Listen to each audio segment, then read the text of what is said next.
자기 방식 그대로 이렇게 하시려고 한 거죠. 정확합니다. 예, 이 포지션 가면 또 얼마 안 돼서 나갈지 말지에 대한 고민을 하실 거예요. 맞아요. 예, 맞아요. 그럴 것 같아요. 그러면 안 가는 게 나아요. 이건 기본이에요, 마케터에. 그러니까 제가 이런 걸 안 하고 있어서 문제인 것 같아요. 오늘 저희랑 상담 신청하셨는데 네. 어떤 부분에 좀 집중적으로 얘기하면 좋을까요? 제가 어제 스페셜리스트가 럭셔리고, 그리고 면접 때 봤던 코멘트가, 물론 제가 있었던 조직이 조금 다 작기는 하지만 네. 너무 연차가 너무 적다. 음, 근데 저는 살짝 동의하지 않는 게, 그러니까 음, 제가 마케팅 업무를 거의 항상 다 했었기 때문에 네. 뭐 5년 차 정도의 그런 직무 능력을 갖고 있지 않나라고 생각이 되는데, 뭐 뽑으시는 음, 분들이 보기에는 객관적으로 그렇게 보실 수는 있는데, 그래서 그냥 럭셔리에서 그냥 있다가 넥스트를 도모를 해야 할까, 아니면 뭔가 지금 바꿀 수 있는 게 있을까 약간 싶었죠. 일단은 지금 향후 경력을 어떻게 할 것인지 그게 좀 고민스러우신 거네요. 네. 예. 그러면 일단 그동안의 내용을 좀 들었으니까 이력서를 보면서 한번 얘기를 좀 해볼게요. 지금 전공도 그렇고, 입문도 그렇고, 이쪽 패션과 관련한 쪽을 계속하고 계시잖아요. 처음 요 인턴이나 이런 경험보다는 항상 경력직을 뽑을 때는 인턴 경험보다는 정규직 경험이 제일 우선이거든요. 네. 여기는 보니까 그 슈즈하고 음. 패션 잡화 쪽 아이템을 가지고 오는 브랜드이더라고요. 맞아요. 예, 이런 쪽. 네. 슈즈랑 핸드백. 예. 그러면 거기에서 주로 맡은 아이템, 상품군은 어느 쪽이었어요? 슈즈. 슈즈 네. 쪽. 근데 막 핸드백을 더 많이 팔자 약간 이런 음. 기조가 있긴 했어요. 근데 매출이 그렇게 잘 나오더라고요. 예, 보니까 여기는 지금 브랜드가 사실은 살짝 뭐라 그럴까, 그 차별화 전략에서 좀 실패한, 사실 조금 그렇긴 한 것 같아요. 그러니까 스파 브랜드라고 있잖아요. 스파 브랜드가 새로 계속 런칭하는 거, 그리고 기존의 명품 브랜드, 그 사이에 껴가지고 정체성이 좀 애매한 느낌이더라고요.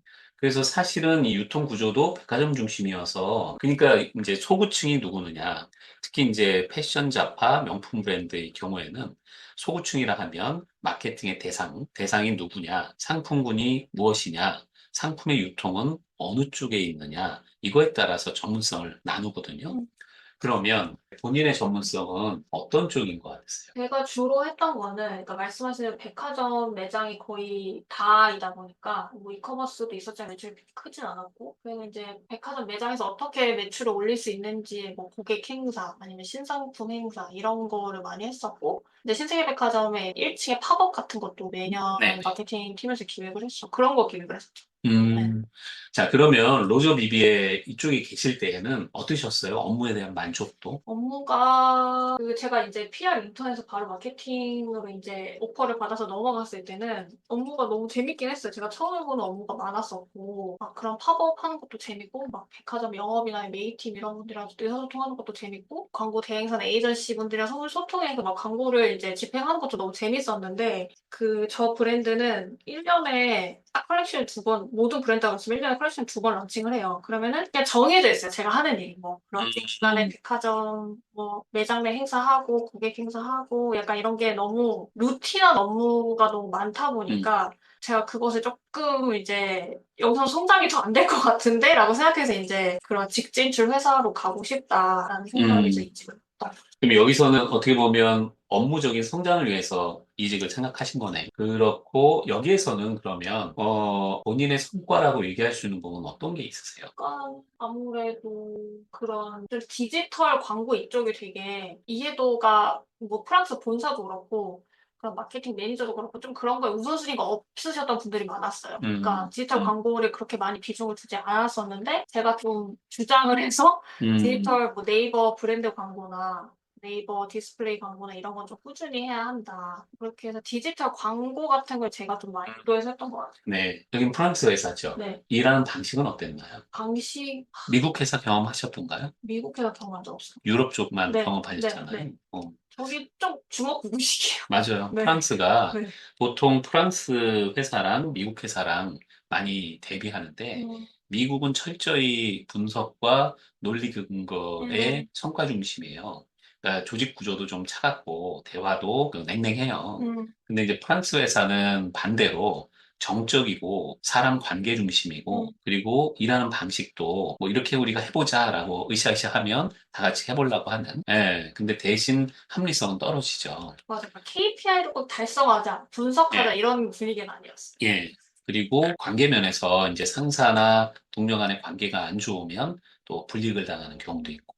사실은 미국계 회사는 관계 중심이 아니라 업무 성과 중심이라 아무리 관계가 안 좋아도 성과가 좋으면 그 친구는 좋은 대우를 계속 받는 쪽이긴 하거든요. 그런 기업 문화는 어떠셨어요? 말씀하신 대로 저희가 이제 프랑스 브랜드인데 그 모 회사는 이제 또 네, 이태리 회사예요. 네. 그러니까 모든 제가 소통했던 사람들은 프랑스 사람들이지만 또 막 더 위에 있는 사람 다 이태리 사람들이고 이러다 아, 보니까 그냥 뭔가 매출 압박이 크게 있지는 않은 음, 브랜드인데 그래서 일을 할 때 약간 멘탈이 그러니까 처음 해보는 일이야 너가 알아서 한번 잘 이끌어봐 이런 느낌이에요. 네. 네. 그런 면에서는 어떻게 본인하고 맞았어요? 아니면 어땠나요? 근데 그 장단점이 있는 것 같아요. 너무 힘든데 그래도 어떻게 꾸역꾸역 하기는 하니까. 네. 음, 그런 면. 네. 네. 막 체계가 엄청 있다고는 말을 못 음. 하겠는데, 네. 네. 자, 그러면 상사의 관계가 힘드셨다고 했잖아요. 어떤 면이 힘드셨나요? 제 매니저였던 분이 한 10몇 년 차 거의 부장급이셨는데, 예. 그 전에 계신 회사도 거의 마케팅 팀에 본인 혼자 계시고, 밑에 이제 인턴들이랑 같이 일을 하셨었대요. 그래서 그러다 보니까 제 생각에는 약간 그 피플 매니지먼트라고 하나요? 스킬이 네. 떨어진다. 네. 그리고 마이크로 매니징이 조금 있으셨어요. 음, 그래서 저는 예를 들면 뭐 본사에 이제 메일을 보낼 때 이제 영어로 보내잖아요. 음, 그러면은 본인한테 한 번 검수를 받고 보내라. 음, 근데 제가 만약에 인턴이었으면 저도 이제 일을 네. 할 텐데 저도 나름 그래도 네. 많이 했었던 그런 음, 거를 이제 계속 검사를 받고 약간 업무 주도성이 떨어진다는 느낌을 많이 음, 받긴 했었어요. 음. 그런 면에서 좀 한계를 느꼈다라는 네. 건가요? 근데 지금 근무 기간 보면 한, 만으로는 1년 정도를 채운 거잖아요. 일반적으로 볼 때는 조금 더 근무하셨어도 되는데, 그러니까요. 네, 그 작년 5월에 그만두신 거는 뭐 그때 따른 어떤 계기가 있었나요? 그때 이제 너무 이게 찾다가 너무 터진 거죠. 그분하고의 뭔가 음, 그러니까 그분은 아마 모르셨을 텐데, 저 혼자 음, 이제 계속 싸우고 있다가, 음, 또 어느 날 저한테 그러시길래, 네. 진짜 못하겠다. 아, 네.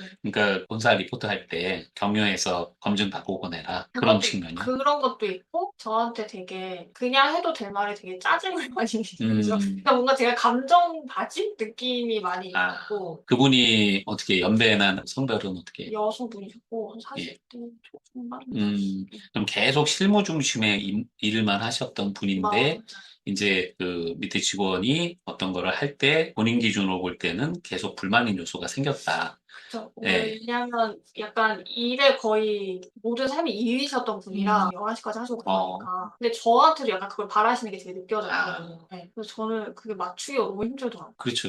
네. 그 똑같이 할 수는 없죠.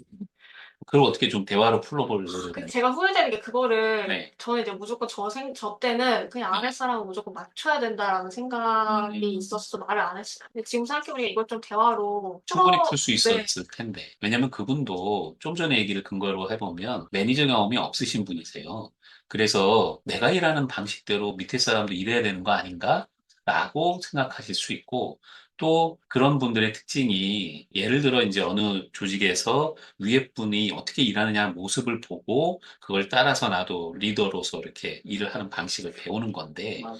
그게 없으시니까 자기 방식 그대로 이렇게 하시려고 한 거죠. 정확합니다. 예.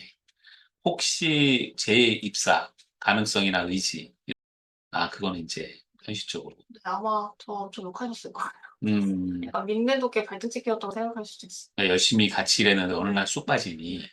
그렇죠. 업무 공백도 클 텐데. 그분 볼 때는 업무 중심적인 분일 텐데. 제가 이 질문을 왜 드리냐면은 이러한 부분이 사실은 다음 직장을 선택할 때 중요한 결정 요소이기 때문이에요. 그죠? 물론 이제 첫 번째 내가 하고 싶은 산업군, 두 번째 하고 싶은 직무. 근데 이제 지금 얘기하신 거는 그 조직 적합성. 좀 전에 거는 직무 적합성. 네. 그러니까 이 두 가지 요소가 충족돼야 되는데 직무 적합성 측면에서는 하시는 일이 재밌다라고 하셨잖아요. 관계 중심적이고 사람과 많이 만나서 뭔가를 만들어내는 걸 네. 좋고 다만 루틴하게 그 일을 반복하는 것이 재미없다. 네. 이건 사실은 업무에 대한 열정이나 욕구 그리고 계속 새로운 걸 해보고 싶은 본인의 의지는 충분한 거거든요. 다만 조직 내에서의 일의 패턴이라든지 아니면 사람과의 관계 형성이 나랑 안 맞아서인 거죠. 네.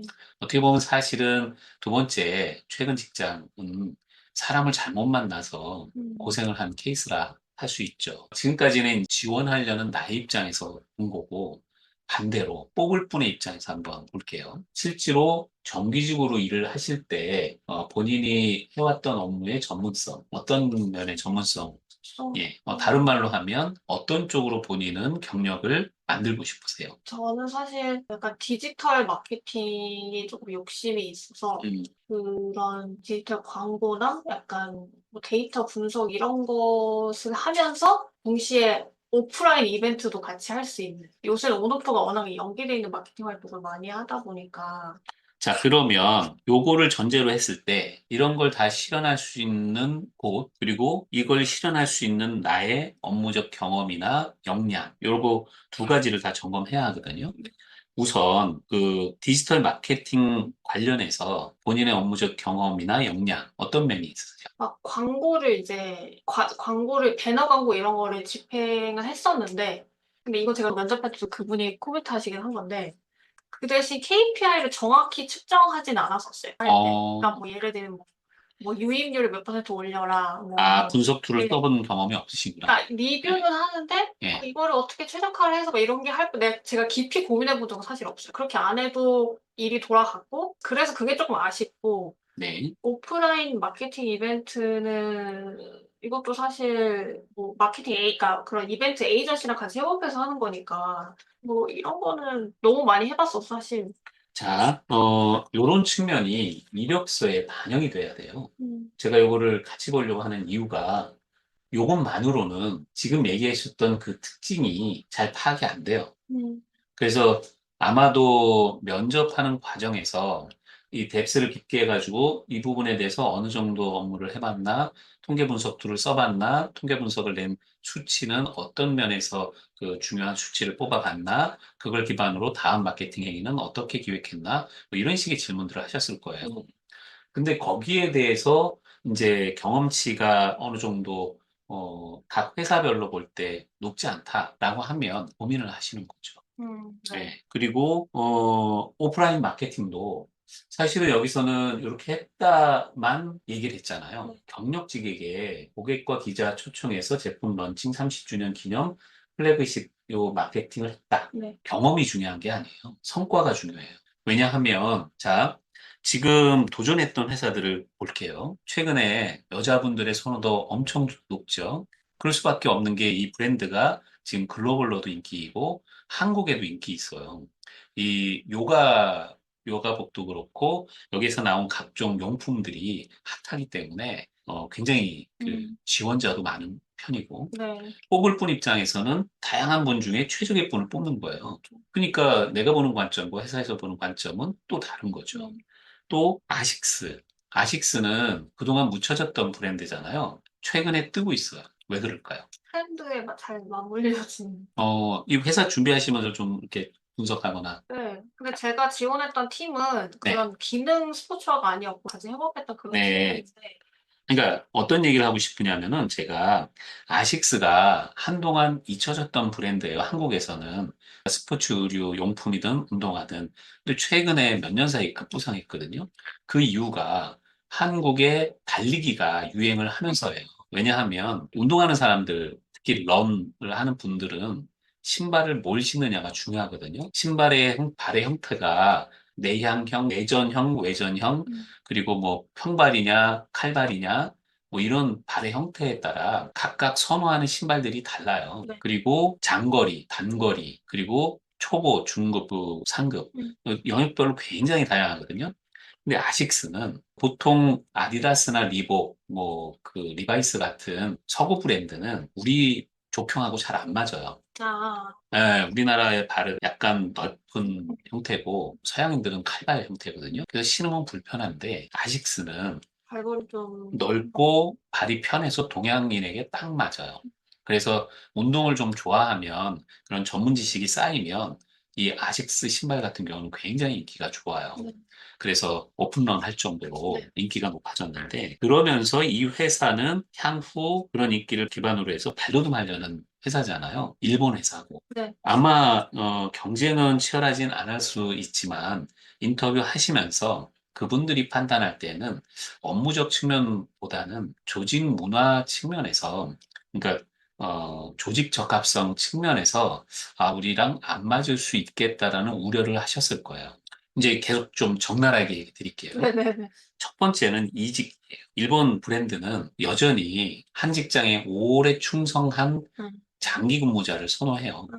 근데 이제 지금 두 군데, 정규직 기준으로는 두 군데인데, 처음에 브랜드는 그 조금 유사성이 있지만, 어쨌든, 스포츠보다는 패션 쪽이고, 네. 두 번째는 그 브랜드 시계이지만, 어쨌든 업무적인 경험이 있는 것 같지만, 그래도 내부 갈등 또는 본인의 한계, 뭐 어떤 이유든 한 1년 정도로 이직을 했고. 그래서 여기서의 고민은, 이분이 만일 우리 회사에 오면 일본의 조직 문화는 약간 상명하달이에요. 그런 조직 문화에 적응을 잘 할 수 있을까? 또 비슷한 사유로 이직할 수도 있겠네? 라는 걱정을 하셨을 거예요. 그리고, 여기 같은 경우가 제가 볼 때도 어느 정도 잘 맞을 수 있었거든요. 그러니까 저도 그렇게 생각했어요. 근데 요거는 왜 떨어졌는가를 조금 더 정밀하게 분석해 봐야 돼요. 네. 혹시 최종적으로 떨어질 때 거기서 나한테 피드백 준 얘기가 있었나요? 그 메일을 받았는데 그 제가 면접 봤던 그 한국 분들이 온 건 아니고 그 일본 HR로부터 메일을 받았는데 네. 다른 지원자가 더 핏이 없다 뭐 이런 식으로 얘기했던 것 이 같아요. 경쟁 상황 때문에 그랬구나. 네. 예, 맞아요. 왜냐하면은 내가 아무리 잘 맞고 회사에서도 적합하다라고 판단해도 나보다 더 뛰어난 후보자가 있으면 그쪽을 손들게 돼 있거든요. 그러니까 이 경쟁이라는 변수가 제일 큰 변수가 되는 거죠. 이 경우는 어떻게 최종 결론이 나왔나요? 아니면 대기 중이세요? 되게 신기해요. 2주 됐다고요? 네, 지지난주 갔으니까. 그쪽이 원래 피드백이 느린가요? 그 1차 HR 면접은 보고 오후에 2차 면접 결과가 나왔는데 네. 이번에 좀 늦. 2차는 실무인가요? 아니면 임원이었나요? 브랜드 매니저니까 임원이라고 해요. 그쪽으로 네. 엄청 브랜드가 많은데 그렇죠. 거기에 브랜드 매니저, 그러니까 그 브랜드를 총괄하시는 분. 한국 분이고요. 네. 여기도 경쟁 상황이 걱정돼요. 음. 왜냐하면 우리 한국에 들어온 지 오래됐고 근무 인원도 상당히 많거든요. 그리고 근무 인원이 많다라는 거는 조직의 체계가 잘 갖춰졌다. 근데 아까 맨 처음 우리가 얘기할 때, 업무적인 측면에서 본인이 하신 거가, 두루두루 다 했다 측면으로 얘기했거든요. 조직 규모가 작으니까. 맞아요. 예. 근데 조직 규모가 크면 클수록 전문적 업무 단위를 더 음. 잘할 수 있는 사람을 원하고, 네. 조직 규모가 작으면 두루두루 잘할 분을 선호해요. 네. 그 면에서, 어떻게 될지 여기도 조금 애매해요. 경쟁 상황에 따라 이것도 달라질 수 있어요. 그래서 제가 얘기 드릴 수 있는 부분은 두 가지 정도일 것 같은데, 한 가지는 만일에 합격을 하실 경우 어떻게 해야 될까? 그거 하고, 그리고 만일 합격을 안 하고 새로 찾는 데면 어느 쪽으로 가는 게 좋을까? 어떤 전략으로 하는 게 좋을까? 이 두 가지 측면에서 얘기 드릴게요. 네. 우선 가면 거의 시계 쪽에 브랜드 매니징 역할을 하나요? 아니요, 디지털 마케팅인데 어, 디지털 마케팅 직무인데 예. 제가 때 그 브랜드 매니저분이랑 면접을 하면서 느낀 건 제가 하고 싶은 일은 사실 아니었어요. 디지털 마케팅의 어떤 부분이었나요? 그러니까 그 주로 이 직무의 KPI는 그 스와치 코리아라고 인스타그램 계정이 있대요. 네네. 그 계정에 올라가는 콘텐츠를 직접 찍어야 되는 게 가장 음. 챌린징한 포지션이라고 하시더라고요. 그러니까 이거를 직접 찍는 걸 다들 너무 어려워해서 전임자도 그것 때문에 퇴사를 했다. 이게 사실은 어려워한다는 핑계고, 로우한 일이에요. 맞아요. 예. 네, 그게 그 일만 계속하면, 그렇게 성장하기는 어려워. 그래서 그러면 거꾸로 네, 합격을 해도 고민해야 돼요. 맞아요. 예. 사실 여기도 엄청 고민이에요. 안 될 것 같긴 한데. 아니, 그러니까 이거는 되든 안 되든 제가 볼 때 오늘 짧게 만났지만 그동안의 업무에 대한 패턴과 본인의 생각을 얘기해 주셨잖아요. 그거를 기반으로 볼 때 이 포지션 가면 또 얼마 안 돼서 나갈지 말지에 대한 고민을 하실 거예요. 맞아요. 예. 맞아요. 그럴 것 같아요. 그러면 안 가는 게 나아요. 네. 왜냐하면 연결해서 말씀드리려고 하는 건데, 자, 그러면 여기가 이제 나랑 안 맞는, PC 안 맞는 곳이다라고 하면, 그럼 향후 구직 활동은 어떻게 하는 게 좋을까? 자, 그동안의 경험과 본인 생각을 반영했을 때 어떤 쪽이 좋다라고 그동안 생각해 오셨나요? 제가 막 업무가 너무 루틴하고 성장이 없을 거라고 했던 또 한 가지 이유는 그 마케팅 버젯 자체가 너무 적으니까 제가 할 수 있는 일이 너무 돈에서 막히는 거예요. 음, 대신 버젯은 정말 많았는데 음, 인원은 딱 두 명이다 보니까 아, 이게 맨파워가 안 되는 또 그런 예, 답답함이 예, 있더라고요. 그래서 이번에는 버젯이 어쨌든 좀 규모가 큰 데로 가자. 마케팅 인원이 그래도 이렇게 단둘이 매니저랑 있는 상황은 아니고 음. 좀 펑션별로 그래도 세네 명은 있는 곳으로 가고 싶은 마음이 있죠. 음. 네, 그러니까 마케팅이 좀 인원이 있어서 뭔가 체계적으로 일할 수 있다면 좋겠다. 맞아요. 예. 자, 요거는 이제 업무 방향성 조직으로 보고 구체적으로 회사를 타겟팅한다면 혹시 쭉 서베이를 해보셨어요? 이렇게 일할 수 있는 회사요? 그렇죠. 뭐 가고자 하는 패션, 스포츠, 뭐 근데, 그래서 제가 사실 큰데 뭐 루이비통이나 뭐 에르메스 이런 데는 네. 크니까 그냥 포지션이 안 나오더라고요. 에르메스는 사실은 인원도 많지 않을 뿐더러 아, 이직이 안 하시죠? 거기는 정말 안정적으로 비즈니스를 해요. 경기와 상관없이. 그 약간 애매한 그 밑에 브랜드들, 구찌, 루이비통 뭐 이런 쪽이 그래도 인원 이동이 빈번한 편이죠. 그래서 제가 랄프 로렌도 이제 어시스턴트 마케팅 매니저라 그래서 이제 네. 마케팅 매니저 바로 아래 있는 어시 매니저도 지원을 했었는데 경력이 너무 애매해서 회전토가 일단 넣긴 넣었는데 뭐 확답을 못 하겠다라고 그러니까 그래서 랄프 로렌도 좀 규모가 되게 크대요. 그래서 랄프 로렌도 넣었었고 나이키도 넣었었어요. 음, 나이키는 아마 안 맞을 거예요. 왜냐하면 미국 회사잖아요. 나이키, 아디다스는 뭐 독일이지만 이런 빅 브랜드들은 조직 체계가 아주 오래전부터 음, 체계가 잡혀 있기 때문에 그 통계 분석 툴, 온라인 마케팅의 기법 굉장히 정교하게 되어 있는 편이에요. 음, 그래서 비슷한 규모의 분들을 선호해요. 경력직을 뽑을 때. 네. 그래서 자, 제가 느끼기엔 또 이제 적나라하게 드릴게요. 아직은 정확한 타겟이 명확하지 않은 것 같아요. 맞아요, 맞아요. 예. 왜냐하면 그동안의 경험과 내가 갖고 있는 역량을 기반으로 어디를 갈지 타겟팅 해야 되는데 희망 수준과 현실이 갭이 음, 커요. 계속 이렇게 얘기 드리는 거가 그분들은 뽑을 때 애초에 경력직은 지금 신입으로 도전할 상황이 아니기 때문에 경력직으로 도전할 때에는 어, 그분들이 뽑을 때 어떤 분을 선호할까를 염두에 둬야 되는데 그분들은 뽑으면 바로 뭘 가르치지 않아도 성과를 바로 내기를 원해요. 성과를 내기를 원한다는 거는 과거에 똑같이 그 일을 해봐서 성과를 내본 경험이 있는 분이 그런 분을 뽑을 수밖에 없다는 얘기거든요. 그걸 내가 내 이력서상에 증명을 해줘야 돼요. 그러니까 지금 타겟으로 하던 곳들은 예를 들어 뭐 나이키다 뭐 이러면 거기는 그만한 조직 뭐 아디다스든 리복이든 그만한 조직에서 똑같이 그 일을 해서 성과를 어느 정도 낸 그런 분을 당연히 데리고 가요. 예, 근데 요즘 취업 상황으로 보면 채용을 이렇게 공지를 보고 계속 그 모니터링 하시죠. 그 웬만한 포지션은 경쟁률이 장난이 아니에요. 혹시 경쟁률도 보시나요? 문제를 어디서 봐요? 저그 링크드인 아니면 아, 피커레인점에서 예. 외국계 피커레인점이 이런 데 한번 볼게요. 여기에, 내가 으로 한번 검색을 해봤거든요. 몇 명이나, 자, 한 사이트에 공지된 내용에 몇 명이나 그 지원을 했는가, 이걸 보려고 하는 거예요. 채용 포지션, 그걸 일단 누르면은 누르고, 예, 채용 정보? 예, 진행 중인 거는 다 마감됐고, 비슷한 게, 이게 안 나오네. 전에 나온 게 있었는데. 음. 여기 말고, 그러면 잡코리. 예를 들어, 이런 거다라고 하면, 여기에 지원 현황을 볼 수 있거든요. 지금은 이 잡코리아 한 군데만을 본 거예요. 네. 그리고 뭐 여기 뭐 이런 내용을 보면 거의 700명 정도 음. 상당히 큰 규모로 한국에서 비즈니스를 하거든요. 음. 그러고, 자, 여기에 홈페이지 지원 클릭이 22명이에요. 자, 그러면 여기 한 사이트에 22명. 그리고 좀 싼데. 딴 데에도 뭐 거의 100대 1이에요.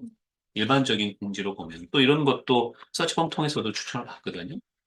그러니까 기본적으로는 내가 생각하는 취업의 방향과 시장의 상황은 그리고 뽑을 분의 입장은 다르다는 거죠. 음. 그래서 이 부분에 있어서는 그러면 현재 나의 상황에서 어디를 갈 수 있을까를 처음부터 다시 고민해야 돼요. 제가 볼 때 경력상의 강점 몇 가지를 얘기를 한다면 자, 이력서를 다시 볼게요. 지금 여기 브랜드는 새로 들어온 게 2022년인가일 거예요. 2021년에 직접 출입다. 네, 어, 법인이 2021년에 설립. 예, 설립되고 계속 성장하고 있고 보니까 여기가 매출 대비 수익이 굉장히 좋더라고요. 맞아요. 예, 나름 한국에서 브랜딩이 성공한 케이스예요. 그거는 중요해요.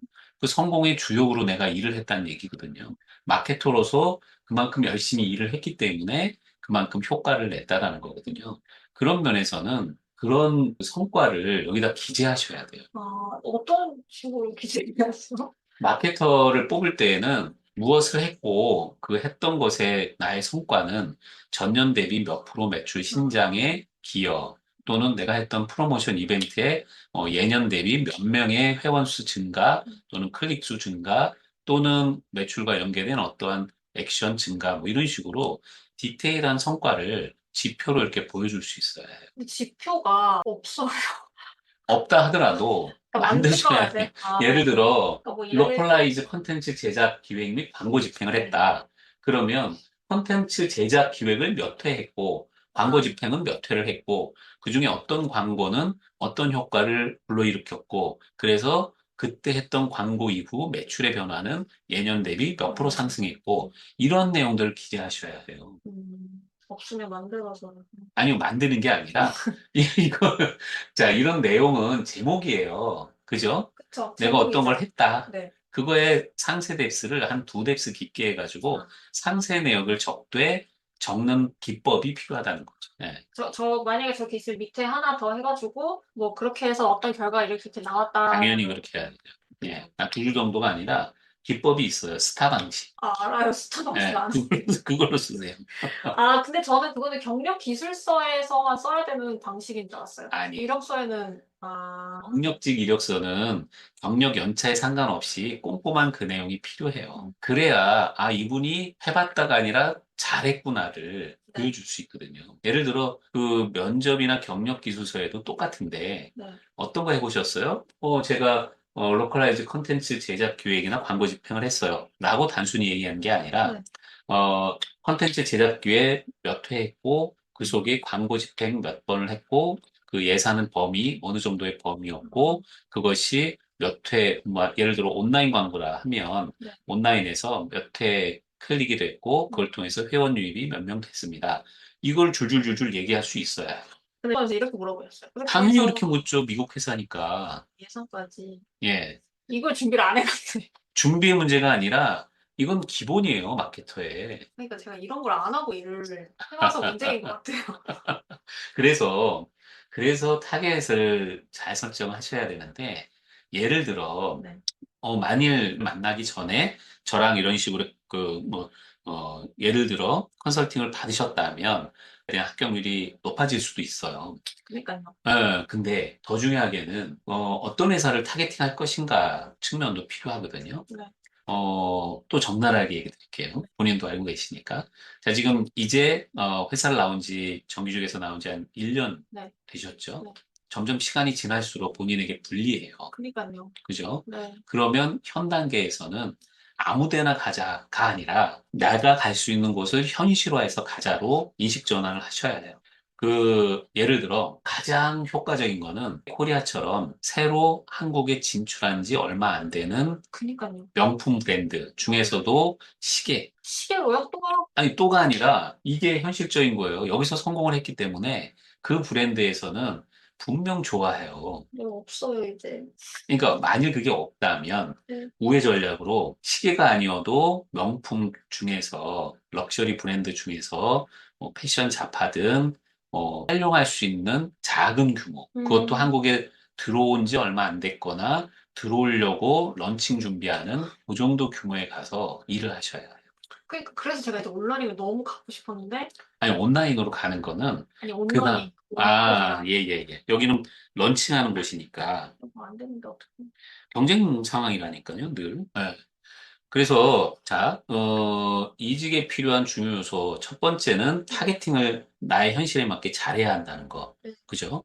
두 번째는 그 타겟팅에 맞는 이직 전략을 수립하는 거. 뭐냐면, 이력서, 자기소개서 내용도 네. 그 회사와 그 직무를 분석한 후 그 내용으로 작성을 하셔야 해요.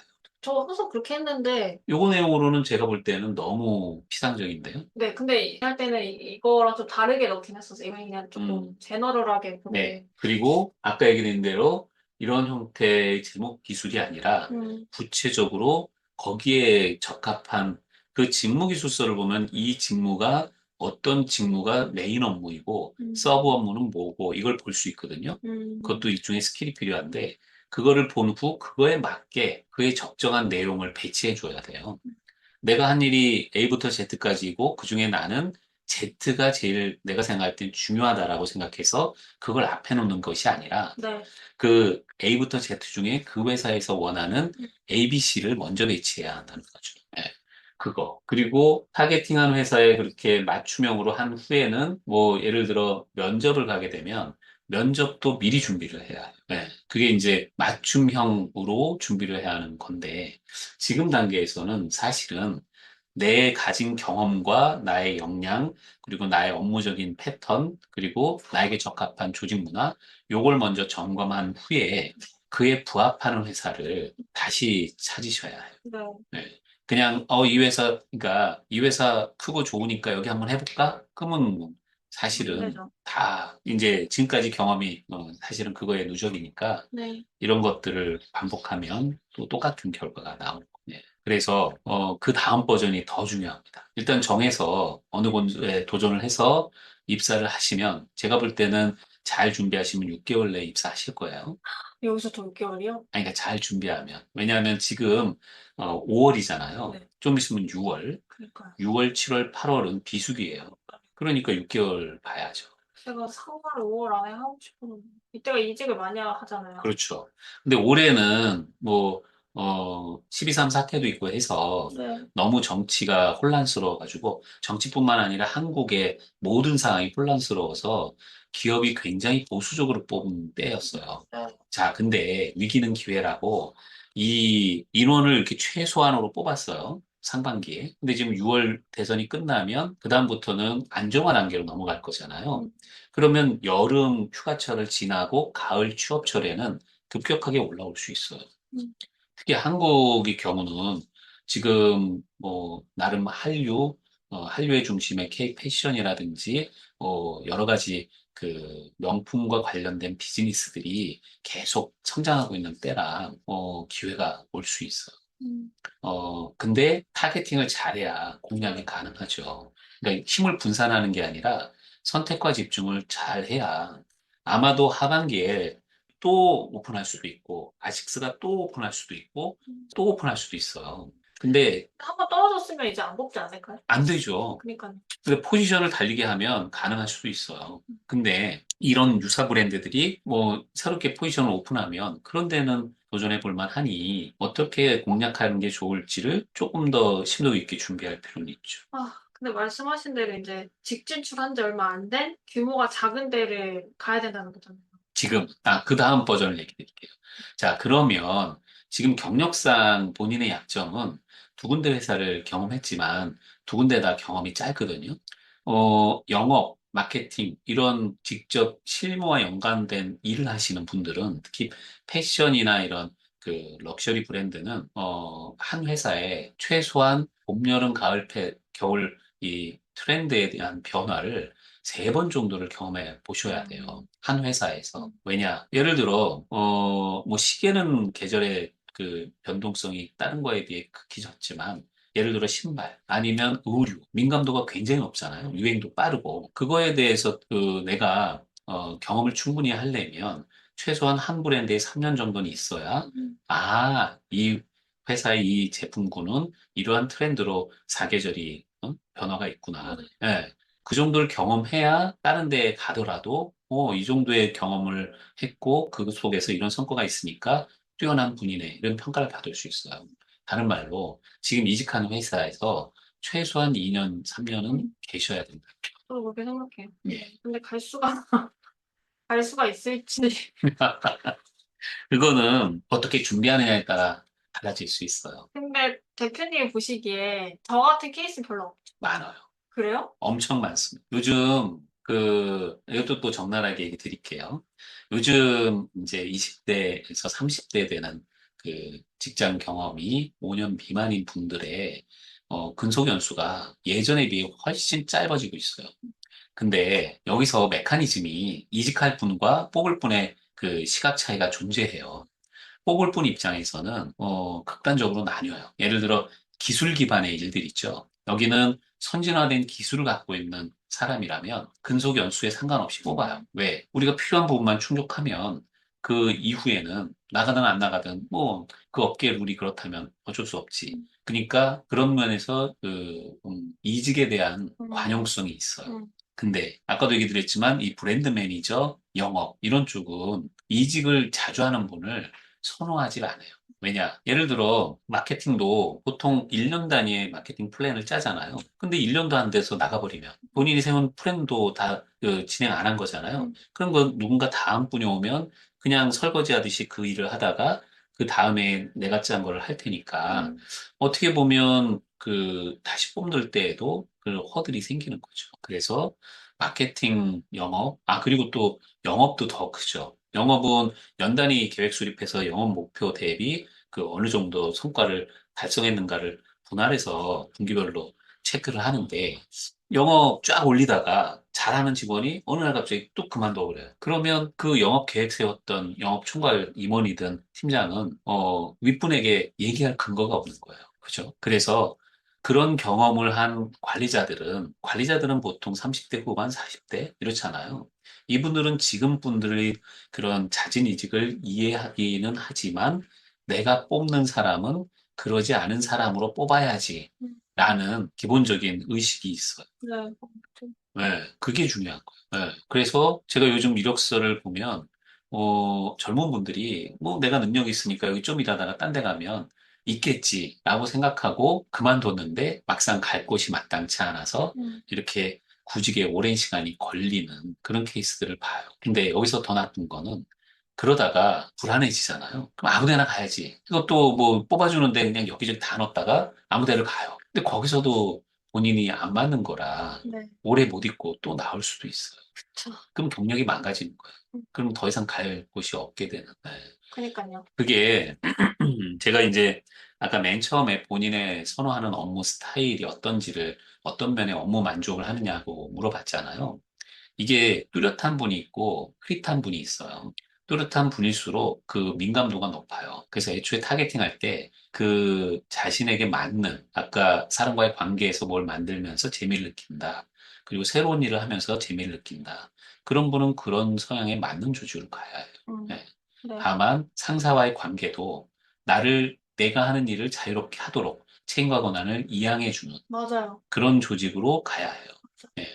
그래서 이직할 때에는 일의 성격, 조직의 일하는 방식, 상사와의 관계, 이런 몇 가지를 집중적으로 봐야 하는 거죠. 그쵸. 근데 상사는 뭐 제가 어떻게 선택할 수가 없잖아요. 그러니까 제가 뭐, 최종 면접 때나 실무 면접 때는 나의 직속 상관하고 늘 그쵸. 만나잖아요. 그렇긴 하죠. 만날 때 인터뷰는 상대방도 나를 인터뷰하는 거지만 나도 그 회사랑 상사를 인터뷰하는 거예요. 일방적 관계가 아니에요. 그러면 그분이 나한테 질문하는 패턴을 보고 내가 우려되는 점을 또 물어볼 수도 있는 거예요.